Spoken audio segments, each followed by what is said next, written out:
That is fantastic. Well, let me first ask you, what is that award for?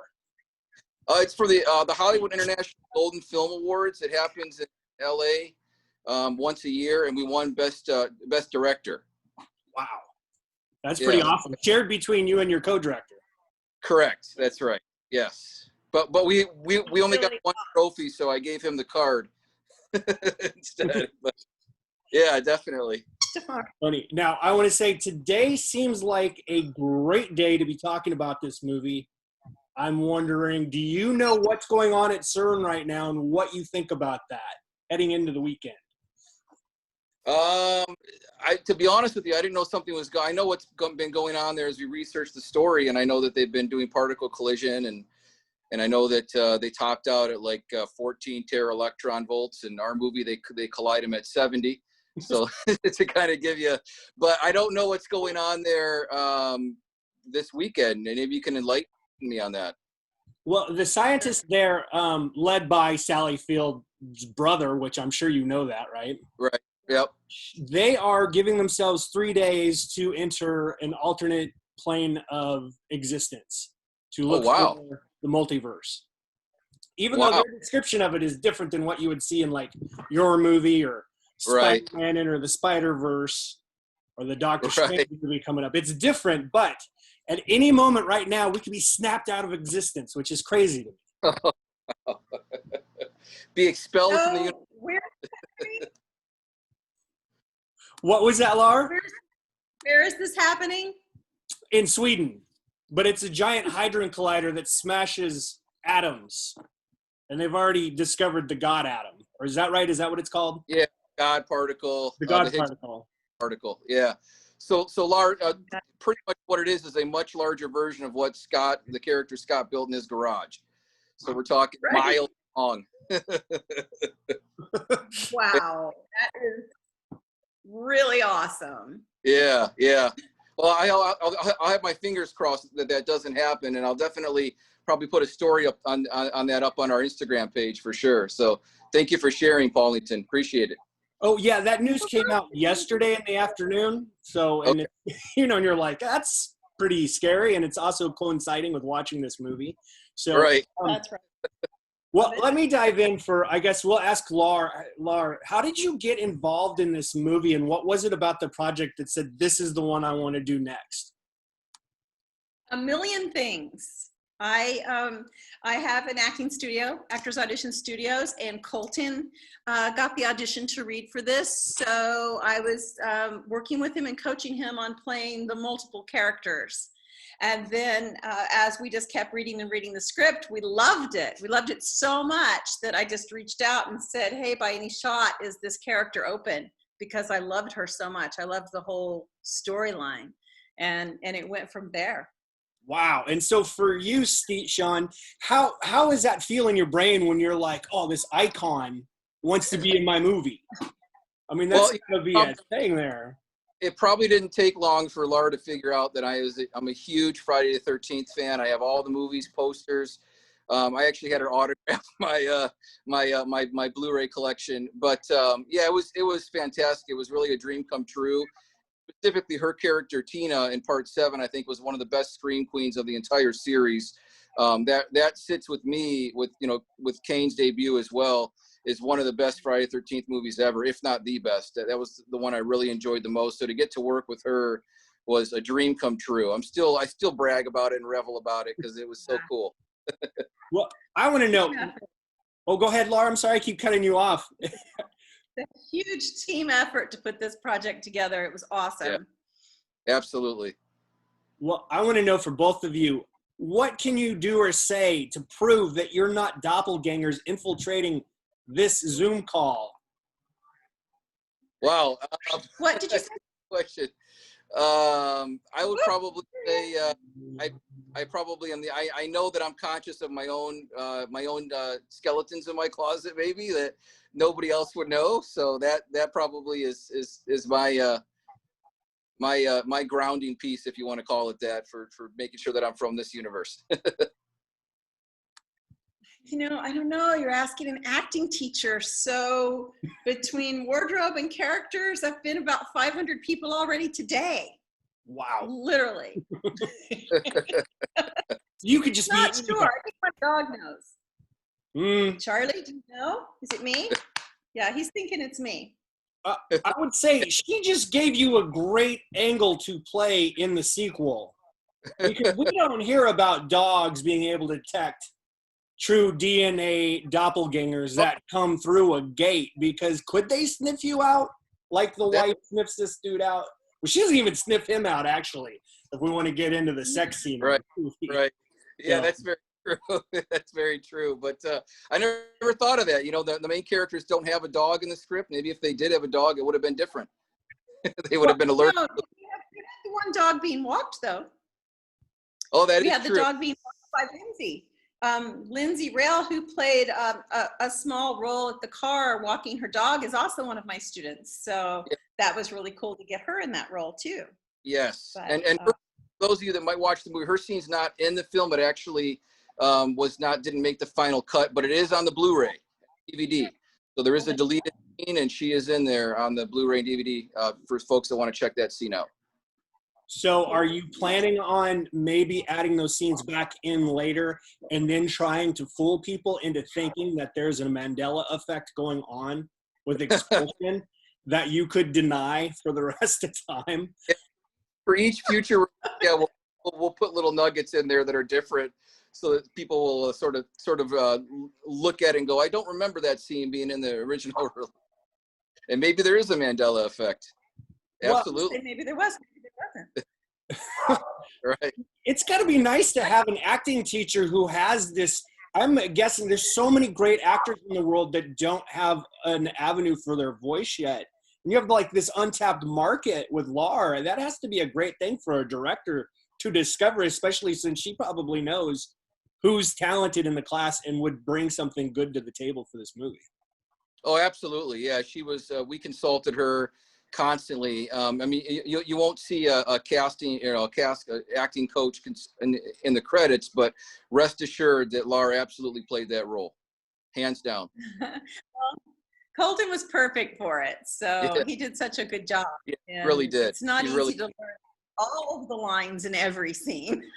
Right. Now, did Colton come out of that class or teaching? Yes. Yeah.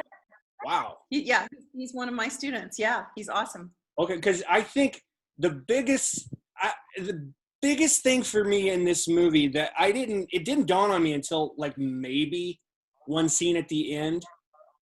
I never thought in my brain, and this is obviously what you want, but it never occurred to me that I was watching the same actor play. Oh, really? Until and then all of a sudden I was like, hey, wait a minute, you know what? That is two guys playing this role. And then for a minute I was like, did they get twins? And then I was like, no, that's so just the CGI or however you blended this in, the actor, the whole package pulled it off. Yeah, definitely. And you know what? To go in and have to, and certainly we had to shoot this, obviously it's a lower budget film, right? So time is of the essence and we had to move very quickly. So having somebody like Colton come in that could memorize the lines for both characters and quickly deliver on that. And we did multiple takes, just like a larger production. We didn't on any one take. We shot everything several times. And for him to come in and just nail it like that and memorize his lines is a feat that not many actors can pull off. So good job with the training, Laura, and certainly good job to Colton for pulling that off. That was a lot of dialogue, a lot of lines, especially in the first third of the movie where set up. All of the complicated lines, and we really worked on that character so much, creating even the book that he writes in and the different feeling of the two different versions of himself. And I loved it. I know a casting director also had thought it was twins and didn't realize it was the same actor. So that's like the best compliment ever. Absolutely, it is. That's great. Really a group effort, though, I would imagine, to pull that off. I mean, between the actor, the acting coach, the director, the technology you're utilizing. Right.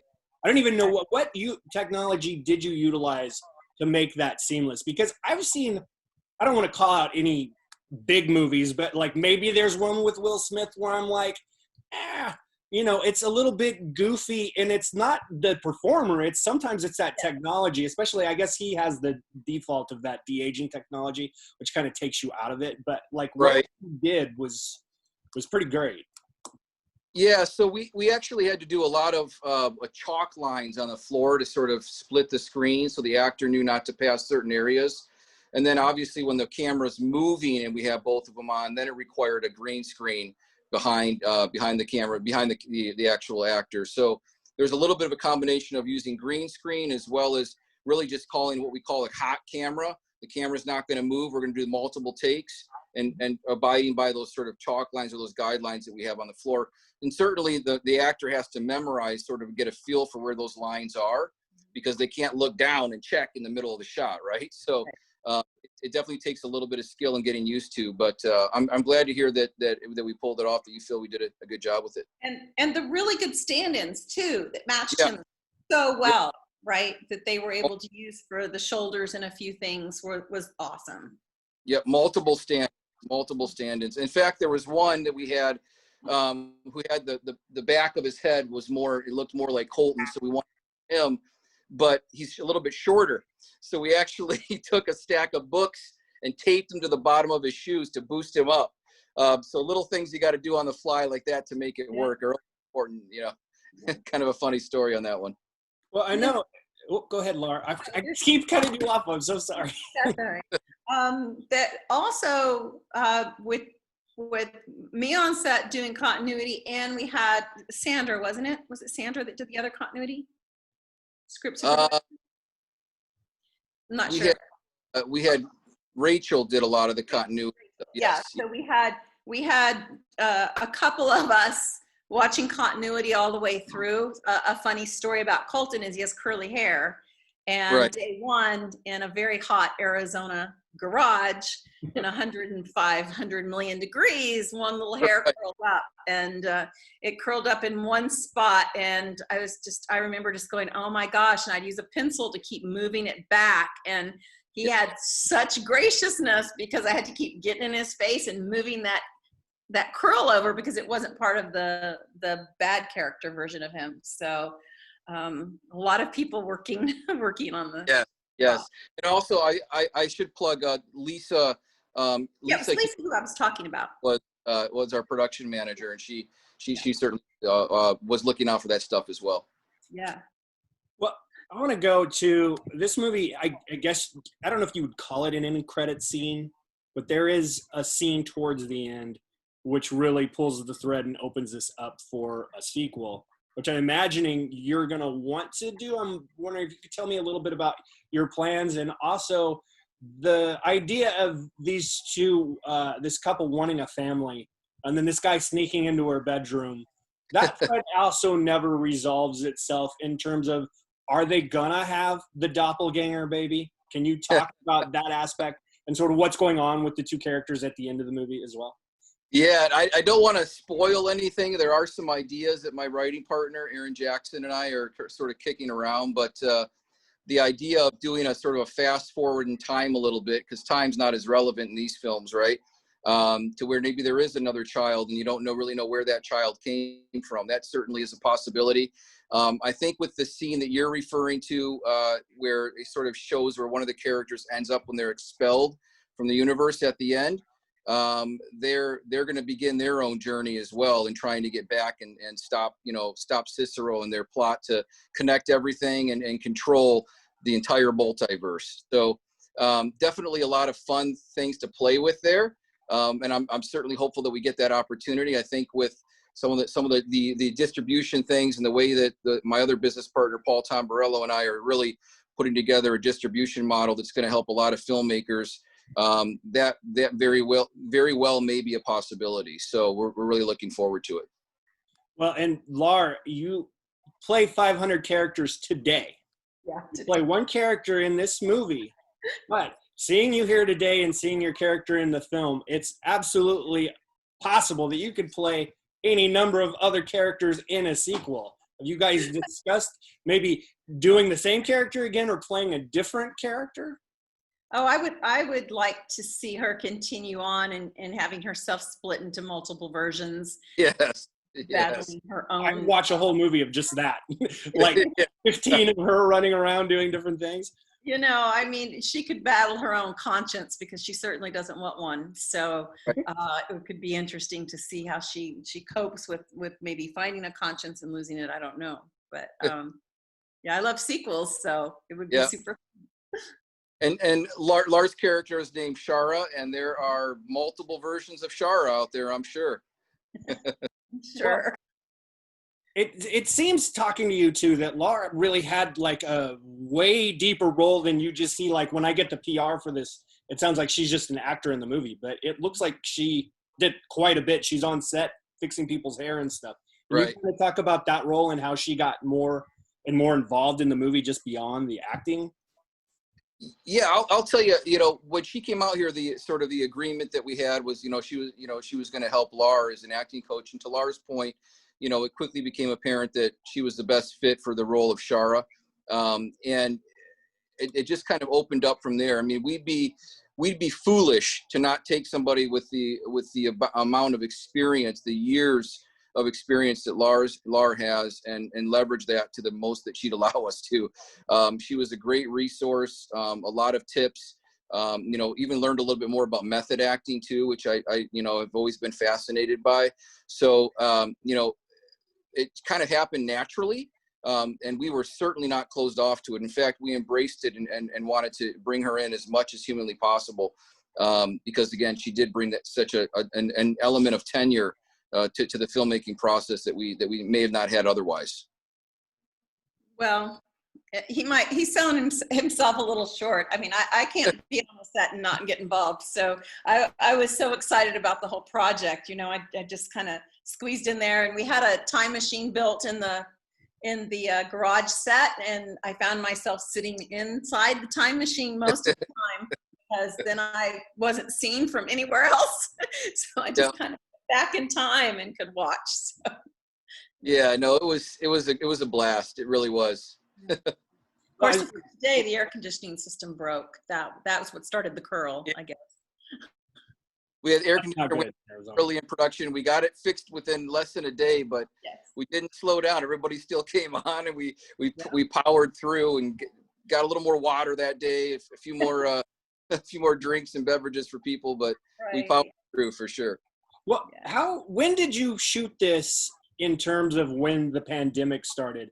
Did you already have it shot and then you guys were able to buckle down and get it edited during that time, or was it completely finished before that and you were looking for distributors? How did that timeline? Yeah, great question. So we actually shot this in the latter part of 2017, if you can believe that. And we did the visual effects in waves. So we actually hired a gentleman by the name of Nicky Reynolds, who at the time when we first hired him, he was kind of a second string visual effects artist. And now he's since gone on to do even Once Upon a Time in Mexico, or I'm sorry, in Hollywood rather. That big Tarantino production. He did some of the compositing work on that. He's really taken off. So we wanted to wait for him to finish some of his bigger things because he was excited to come back in and finish up the visual effects. So that kind of slowed us a little bit. And then once we did that, we actually ran the festival circuit for a year. That was cut short from COVID. We won the award that I was showing earlier at one of the festivals. We actually were an official selection to one of the sort of experimental and sci-fi meccas in the Roswell Film Festival. We were an official selection. Never got to go though because that was canceled due to COVID, and that was kind of sort of the last string, so to speak. From that point, we decided to start our distribution run a little bit early. So we wanted to again run the film festival market for a full year, and only got about 8 months of that because of COVID. So, but the bright side to that is that right now you've got a captive audience who are dying for new movies. Yes. We had at a great time when it might not get as much as attention as it's going to get right now. True. That is very true. We had a wonderful premiere where they set it all up for us so we could get to see it, and that was terrific. So we were happy with it when we saw it put together. Yeah. And then of course we even had some time to refine a few things through the festival circuit as well. So pretty cool. Redefine some of the scenes and stuff. Is that just refine some of the effects, tweak a few things, and obviously there's a QC process you got to go through for Apple, and that gave us the opportunity to smooth a couple shots out and things of that nature. And you know, there's a lot that goes into distribution, and we've learned a lot, and we feel like we're capable now to even help other filmmakers get their films out there too. Now, you brought up Friday the 13th earlier, and yes, I keep seeing all over, like my friends on Twitter feed got this new box set. Did you guys get that yet? My forget anything. Go ahead, Laura. I'm sorry. Oh, it's just so funny. I did some of the voice on the box set, but I think they used it from I didn't film it for that box set. I think they picked my voice up off of something else because I wasn't able to fly to LA. I think because of the COVID issue when they were finishing the box set. I'm not sure. It's a nice looking box set. Yeah, it is. I don't have it. List. I wish I had it. So, but yeah, all my friends, like, I just saw a guy, one of our writers, post about it, and he's like, I'm watching all of these right now, and he's all excited about it. So I didn't tell him who I was talking to today because I didn't want to make him jealous. Anyways. I did just get sent a t-shirt today with my face on it from Friday 13th. I thought that was kind of a fun. That is cool. Well, where is that? Let's see that. I want to see that. Yeah, let me go grab it for you if I can find it. Hold on. Okay, and we'll continue talking. So, anyways, about the movie coming out now, and with the whole thing about the alternate universes, the movie doesn't really go into the Mandela effect so much. Right. But there's a lot of movies coming out right now that deal with this subject, and like Marvel and DC have two big movies coming out about multiverses. And I'm wondering, just for your take on it, back in, I don't know, the 90s, going into the 2000s, everyone said, like, anywhere you went, you saw pictures of, like, the gray aliens or the green aliens, and they were everywhere. And the idea was that they were trying to incorporate these images into the public consciousness so that when they came knocking on the White House door, you know, in 2021, no one would be shocked. Everybody would be acclimated to this. And with so much of this going on right now, do you think that idea is kind of out there in general? Because I know you're an independent film, so you probably weren't thinking that, but do you think that idea is out there, that this is actually something, I mean, especially with what's going on with CERN, this idea is real and they're pushing it, so we are all like, no big deal, we know about it. Right. Yeah, no, I'll tell you, I love the fringe sciences, and what I mean by that are science that could be real, that's very potentially close to being real, and then playing off of that. So we wrote a screenplay called Suspended that we sold a few years ago about cryonic freezing. We actually went to Elcor, which is a company here in Phoenix that actually freezes people, and learned about the science. We did a lot of that same type of stuff about particle collision science and how dark matter interacts. And long story short, the theory is that where dark matter and things that we can't see, those could be other universes bubbled up that are bumping into our own. And the film opens up with a quote from Stephen Hawking's last paper. That is a real quote. After having a career where he said that the multiverse probably wasn't a real thing, the last bit of research that he did, he said, we're not down to one unique universe. So, you know, if you look at the Higgs boson, the God particle discovery, that points in that direction as well. Something to do with the weight of that particle indicates that there more than likely is a multiverse, actually. So it's really fascinating to think about and to play with that idea in the way that we were able to in this film. We're very fortunate, but I love the fact that there is a potential truth, an element of truth to this story when it comes to multiverse. And if for those of the folks that dig into the science that we present in the first third of the movie to kind of support the theory, you know, even the sound effect that we use for the particle accelerator in the sound mix for the film, parts of that are actually taken from the real Large Hadron Collider. You know, so we really tried to incorporate some of the real science into the fantasy elements. And certainly, you know, we get a little sci-fi with the portable doorway, you know, portion of it. But ultimately, you know, there is an element there that people can explore further if they want to. I mean, even when you had the premiere, some of the people that were in the audience that weren't part of cast and crew were asking you all kinds of questions about. Right. Yeah, absolutely. Exciting. Yeah, definitely. I was wondering, does the script come first or does the science come first? Because there is a lot of scientific dialogue, words, definitions thrown into this movie, and I know a lot of it is 100% accurate. So do you write it first and then plug that stuff in later, or do you take the science and then write the script around that? Take a basic framework of the science and then focus on the story and write that out. And then we go back and look at the, get more details in terms of the numbers. And like, for example, I mentioned earlier that CERN had done, I think 14 teraelectron volts is their speed of collision. I didn't know that when we wrote it, but we went back and looked at that and knew plugging in a number like 70 would give you a much bigger effect, obviously. So that's kind of how we came to those. So the answer is yes, we looked at the basic structure of the science, but we really dug into it through multiple rewrites and refined it. It's really well done, and it's really ambitious film, especially with, I know you don't like to talk about budget, but I mean, with what you guys were working with, you guys really pulled off something pretty incredible here. Especially the further you get into what's going on in the film.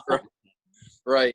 Yes, absolutely. Absolutely. I think there's, you get about 45, 47 minutes into the film, and from that point forward, it's just all these, these sort of aha moments happening over and over and over again. And really that's what makes any screenplay strong, is when you have these seeds that you've planted early and you get these aha moments later, like, oh, that's what that means, or that's why that happened, or there's a revelation here or there. Those are really the powerful story beats that people can really, you sort of pay them off. You give them a payoff for investing in the film for the first portion. Right.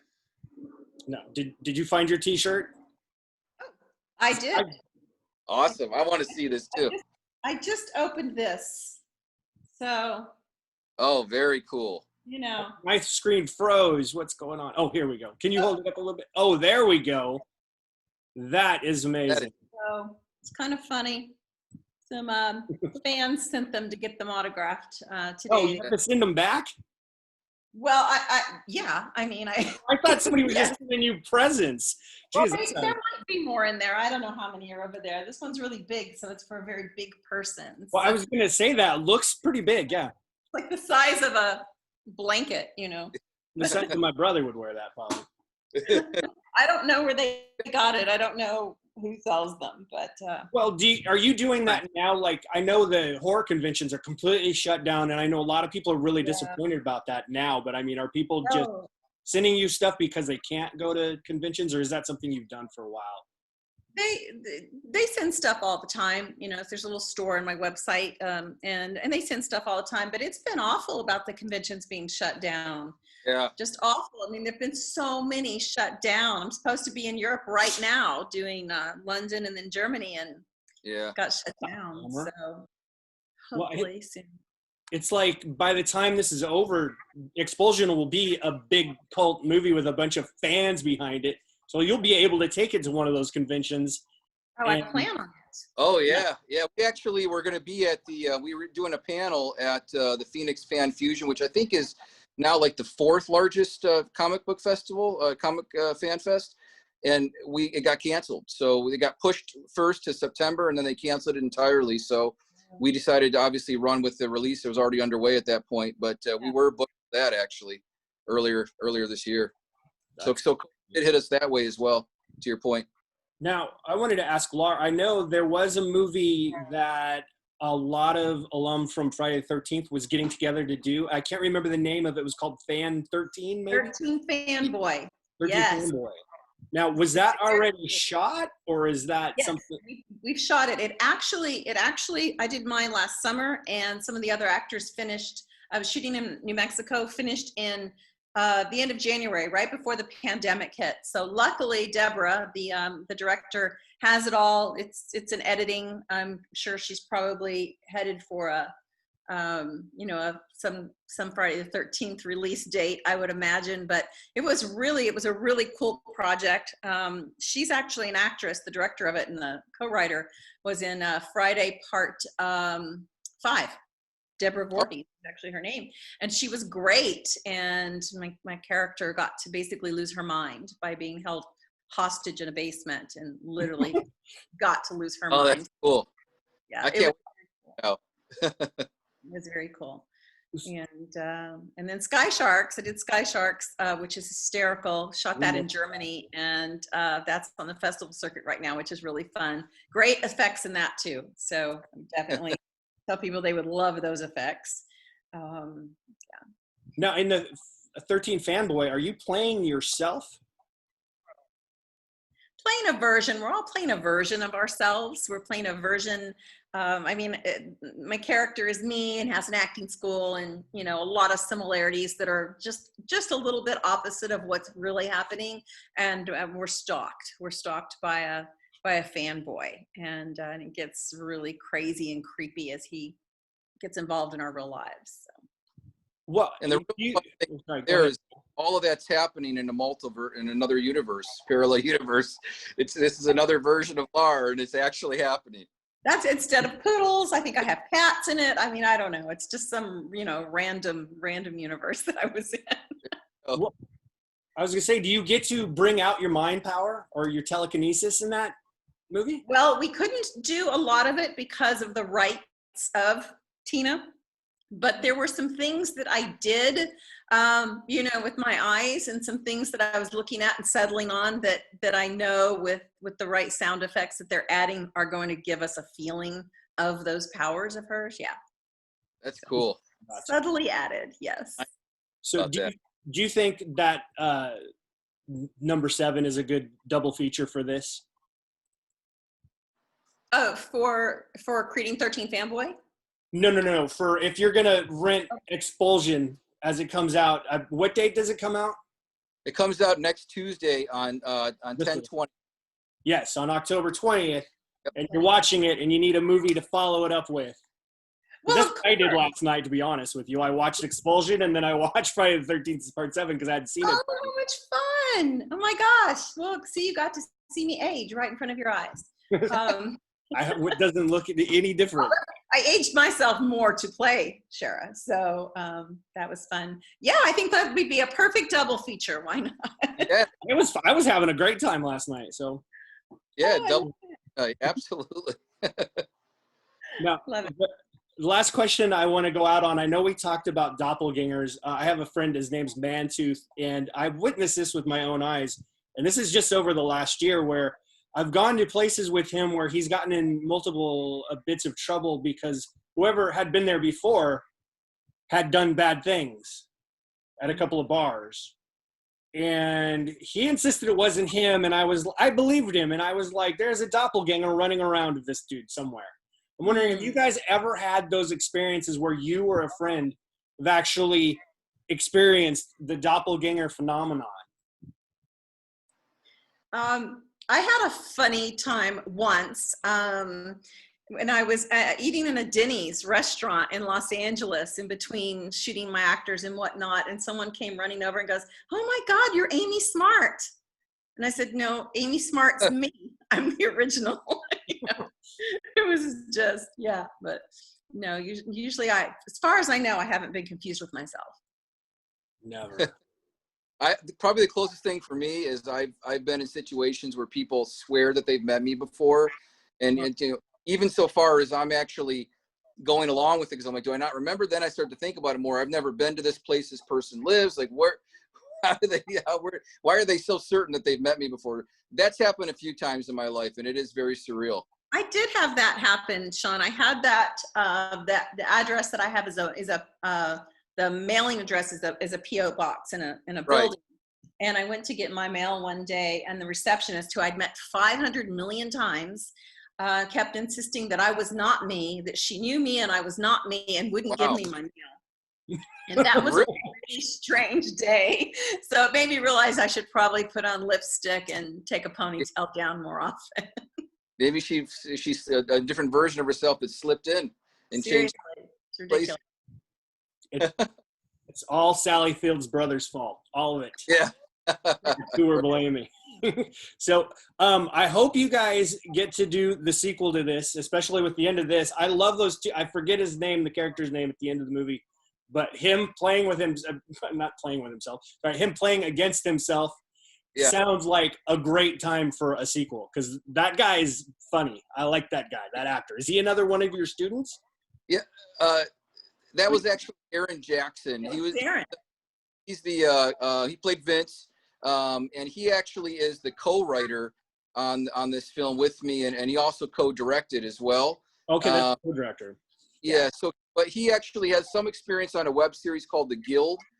That's really the biggest thing he had done prior to this. But he does have that personality. There is no filter. He's one of those folks that don't have a filter, right? So certainly when it comes to punching up dialogue and things of that nature, he's excellent at it. But yeah, that is the plan. Is that certainly Colton's character and his wife, played by Rosalie Fisher, those characters will certainly have another dynamic, and the child element, as you said, maybe one thing that we explore, don't know yet, but definitely with Vince going off and trying to salvage, and save the end of times, basically, with another version of himself. That's going to be a riot. So absolutely. You just reminded me of scene in the movie of that man that comes to the yard and he's sweating. And there's that one great shot you have in the movie of the sweat dripping down his face. And now that I know you guys shot this in Arizona in what I guess was the summertime or close to the summertime, there was no sweat effects. That's that dude just sweating all over the lawn. Huh? Yes. Yeah, I mean, we actually had a little AC unit on set for the garage, because there obviously was an AC in the garage, but we turn it on and off like between takes with a remote. So if there's a really long take, and there were several long takes, it's not on sometimes 110-degree weather outside, that AC is not going for 10, 15 minutes. It absolutely created some real sweat. I can tell you that for sure. Well, it did. Going in up between every take, and it was all certainly a necessity. Well, you always hear actors brag about the fact that they can cry on command. I mean, how many can sweat on command? Some can. I don't know how to do that just like this. I'm going to just sit here and sweat all of a sudden. Because that thing pulls down his face like a tear. Right. Yeah, no, it definitely, it was a condition of where we were working, for sure. Absolutely. Well, is this going to play at drive-ins? It will not. It's going to be exclusive on the transactional video on demand market. So it'll be on Vudu. It'll be on Google Play, which is also the paid YouTube. It'll be on Apple TV and Amazon as well. And then the discs are available through Amazon for both the DVD and Blu-ray. And those are available for pre-order right now, actually. So, I ordered mine. Oh, did you? Sweet.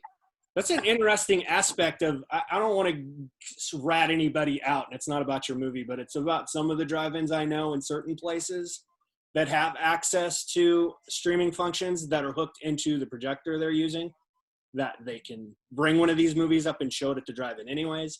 But that seems like that would get into a financial kind of black hole that you maybe don't want to attend to. So you know what I mean? It's like, it'd be cool for showing it, but again, that sounds like not right. Completely open to that. I mean, I would be completely open. One of the things that I mentioned a little bit earlier, we have a different distribution model that we're following. We created a company called Colossal Content, which their website will be launched in the middle of next month. But we still control 100% of the rights, 100%. So I would be open to anybody that wants to do a fan screening, wants to play it at a drive-in. If it does pick up some viral activity and goes a little bit of a cult side, I'll definitely I'd be more than happy to get this into a theater. Absolutely. Well, and you've got these, I don't know what you want to call them, but I know it starts with the Mandela effect, but people that'll really start there and then get into the rabbit hole of this stuff, and they're so obsessed with it and they love these movies, and there's not too many of them. So, I mean, you already have like a huge niche fan base that is just looking forward to seeing it. Right. And yeah, we were really pleased to see when we started, after our festival run, we started sort of promoting just very little, grassroots, and the Instagram page just blew up. There are all kinds of people, from the Mandela, following hashtag Mandela effect and the LHC and sort of the particle physics. A lot of those folks came on and started following our movie. We've been very fortunate in that way. Yeah, and it's interesting. You don't say Mandela effect once in the movie. No. Very aware of it, though. Very aware of it. You'd have to be if you're doing a movie about this, but it's interesting to me that seems to be like the The Berenstein Bears. Remember that? That's the number one Mandela effect. People remember it in their childhood being spelt a different way. That probably got me really interested in this whole thing, to be honest, years ago when I discovered that. Yeah, that's the easy way in, I guess, is through the Mandela effect. A lot of people hear that and they think you're talking about Mandela. Do you know what it is, Lar? Yeah, it's not the same thing. Right. Oh, you were shaking your head. I was like, you know what he's talking about, right? Yes, I was just trying to figure out the Berenstein Bears. I wasn't getting that connection. Yeah, so people from their childhood remember it being spelled Berenstein, S-T-E-I-N. Yeah. But look at any old books, Berenstein. Stain now instead. So it kind of plays with, and there's a lot of little things like that. There you go. Now, after this weekend, though, with these three main dudes messing with this Hadron Collider, right now, Ed McMahon's no longer the spokesman for what, Publishers Clearinghouse? Right. You know that one, right? Yeah, I haven't heard that one, but that's fun that you say that. Well, everybody thinks he's the spokesman for Publishers Clearinghouse, and he never was. So, In another universe, though, if you buy into the Mandela effect, he was. I don't know. It's like I talked to what was right now. So I'd be fine if we had another universe right now for a little while. Yeah, if the sky cleared and everything turned great. The rumor I heard is they keep trying to fix what's going on in 2020, but every time they hit the switch, it gets worse. And so they can't. It's like when you knock dominoes over, you can't pick them up because they keep falling down. And eat the snake that eats its tail, basically. Anyways. Enough of my nonsense. I'm so happy you guys came on and talked and chatted today. It's good to see both of you. Absolutely. Thank you for having us. Thank you. Great visiting with you. Yeah, and it's great to learn Lars' bigger role in the movie, aside from just acting in it. Oh, yeah. That's an interesting aspect I didn't know coming into this interview, so that's pretty cool. Okay. And, looking forward to your guys' next projects, and maybe I'll see you at a horror convention someday. Absolutely. Just make it happen. We will get back to track. Or see you at the drive-in swap meet. That's where everybody's going now. So, anyways, I'll see you guys later. All right. Thank you so much, Wallington. Thanks, Lar. Appreciate it. Bye. Bye.